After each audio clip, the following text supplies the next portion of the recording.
साथीहरू।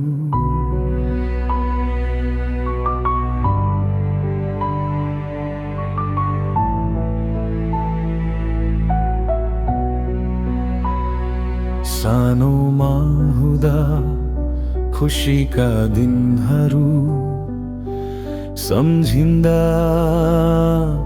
आँसु झर्छ। हामी चारैजना मिलेर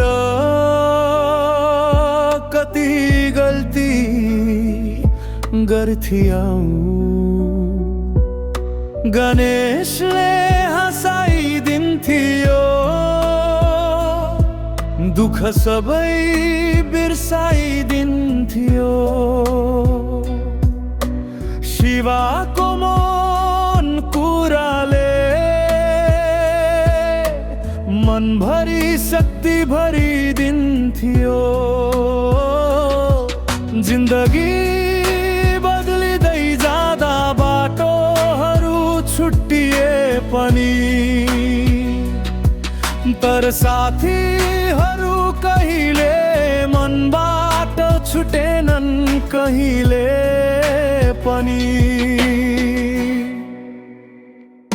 गणेश, अमरेन्द्र, शिवा अनि म राजकुमार, हामीले लेखेको कथा समयले कहिले मारेन।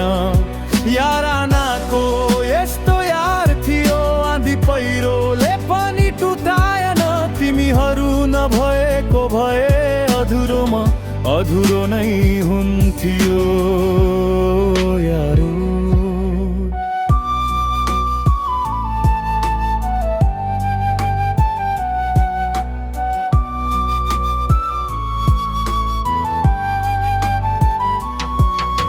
स्कुलका ती गल्लीहरूमा चिया पिउँदाका साँझहरू कसैले सुन्ने थिएन हाम्रो ती प्रतिज्ञाहरू।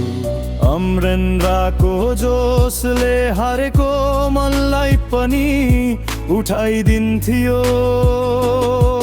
भोलि राम्रो हुन्छ भन्दै फेरि सपनाहरूमा उठाइदिन्थ्यो।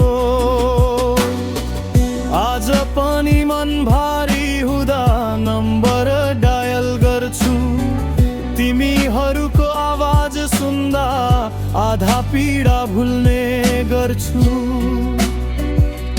गणेश, अमरेन्द्र, शिवा अनि म राजकुमार, यो सधैँ साथको वाचा मनमा चिनो भएर बसेकै छ। परदेश जाँदा पनि दूरीले नछुयो, सेक भएर बसेकै छ। साथीहरूको माया हरेक चोट सहेरै बसेकै छ।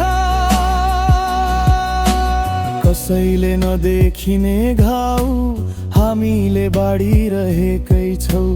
रोएर होइन हाँसेर जिन्दगी लेखिरहेकै छौँ। साथीको माया भित्रै भएर बाँचिरहेकै छौँ। गणेश, अमरेन्द्र, शिवा अनि म राजकुमार, हाम्रो कथा भगवानले सधैँ राखुन। हामी साथी होइन परिवार हौ, आकाश जत्तिकै विशाल भए जस्तै। यो आत्मीयता नै हाम्रो जीवनको